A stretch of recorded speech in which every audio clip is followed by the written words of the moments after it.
This is El Chapo's wife on Netflix. Looks normal, right?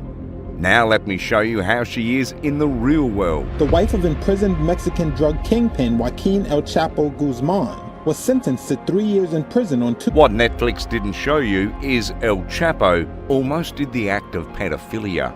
And what if I tell you El Chapo and Donald Trump share the same list? Let us unravel the secrets of Netflix.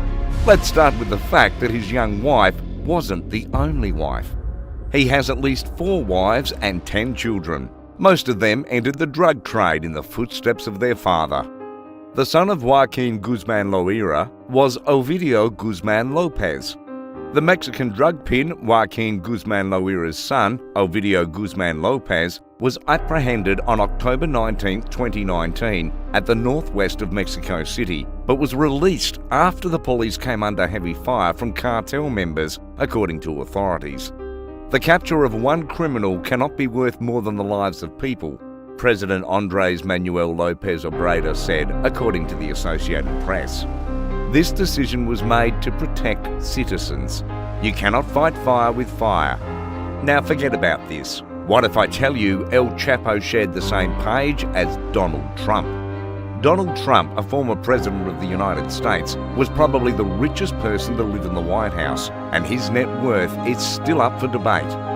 Donald Trump claimed in a press release in 2015 that he was worth more than $10 billion, although his net worth is only expected to be $3 billion by the year 2022 by Forbes. Did you know who else Forbes listed on their most wealthy and powerful people's list? El Chapo, with his $14 billion, of course. Mexico was divided about El Chapo's inclusion on Forbes' 2009 list of the world's wealthiest people. Some Mexicans perceived it as a means to elevate the world's most notorious criminal. El Chapo, who was designated Chicago Public Enemy #1 in February, is said to be mainly blamed for the carnage that followed the Mexican government's fight against the drug cartels, as 70,000 people have died in only the last 6 years. Netflix shows you how rich the drug lord's family lifestyle is. They have no tension and nothing to worry about. Well, let me spoil it for you, but that is not quite true in the real world. Let us go back to his sons. One of El Chapo's sons is Edgar. As Edgar Guzman and 2 other men parked an armoured pickup vehicle in the northwest city of Culiacan, about 40 assassins began to fire on them. That didn't help at all, and things actually became worse. El Chapo increased the violence, and as a result, the country only got more murders. Just like his children, the streaming platform showed you a good relationship between him and his wife. Well, sorry, that's not true too. You might be wondering, how did El Chapo manage to marry one of the most beautiful girls on this planet, arguably, despite having the reputation of being the most wanted man? El Chapo's beauty queen mistress was kidnapped by the Mexican drug lord and should not be jailed for life, says lawyers.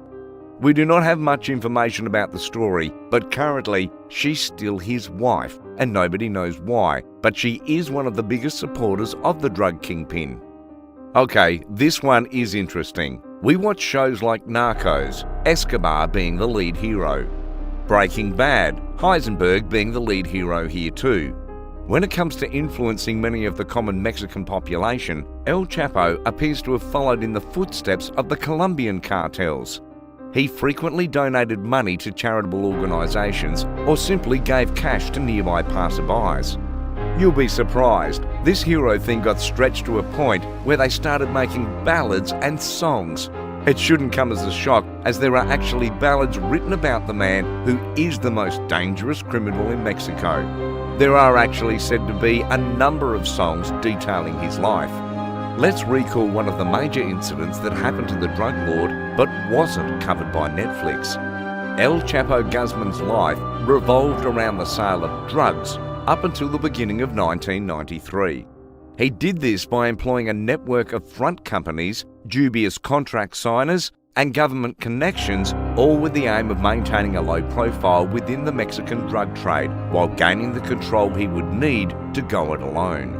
El Chapo was well known in his business rivals, including the Arellano Felix brothers, despite having a low public presence. But a deadly war had been declared. El Chapo was being closely followed by a team of paid assassins hired by the Arellano Felix brothers. Whether or not it was a coincidence, the Tijuana bosses and their hired assassins had made the decision to leave the city that day after weeks of pursuit. The rhythmic rattling of AK-47 machine rifles in the parking lot suddenly sparked a panic among airport patrons about 3:45 in the afternoon. "Run! Run! There are people with guns!" shouted one of his bodyguards, Antonio Mendoza Cruz. Instinctively, El Chapo dropped to the floor and began to quickly crawl towards the interior of the airport, fleeing the hail of bullets, protected by Mendoza Cruz. All of this happening because of the cartel. Did you know this cartel was about to break apart for a mission? Yes, the ATF had a terrible plan to break up the Sinaloa cartel that didn't happen and ended in a disaster.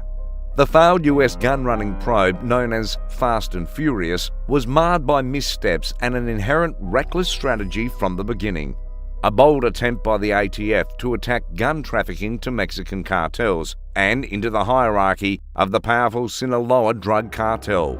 This might shock you. Remember how I said El Chapo's wife is one of the most beautiful girls and is an actress? Well, maybe I was right. Well, close, haha. Emma Modesta Coronel Azpuro, born July 2nd, 1989, is an American former teenage beauty queen, and she married him when she was only 17. Well, this was shown in Narcos Mexico, but not El Chapo. The fact that he was the chauffeur of Felix, or the boss of the bosses, as he was known, this is where everything started, though he started his career at the age of 15. With dealing, obviously, he wasn't this big.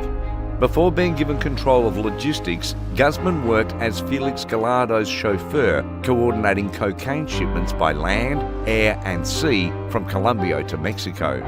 Palma made sure the shipment made it to the US. Guzman gained enough respect to start working directly for Felix Gallardo. Well, there are more secrets about his wife. Well, for that, you need to subscribe to us and stay tuned, because that video is going to blow your mind, as his wife plays a major role in his career even after being kidnapped. Until then, goodbye.